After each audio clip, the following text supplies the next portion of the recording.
మీరు కూడా ఈ రోజున ఈ చెప్పిన వాటిల్లో దేనిలోనైనా మీరు కూడా పాలు పొంది ఉంటే గనక దేవుని ఎదుట ఈ రోజునే క్షమాపణ అడగండి.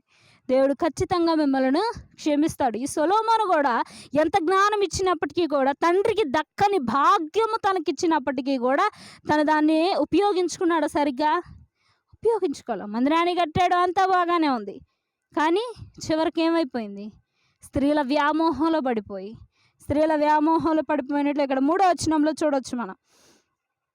అతనికి 700 మంది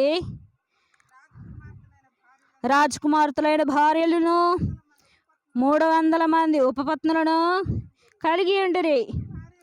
అతని భార్యలు అతని హృదయమును త్రిప్పివేశారు. ఎవరు త్రిప్పేశారు? అతని భార్యలే, పక్కనున్న భార్యలే, కట్టుకున్న భార్యలే దేవునిలో ఉండకుండా వాళ్ళ హృదయాన్ని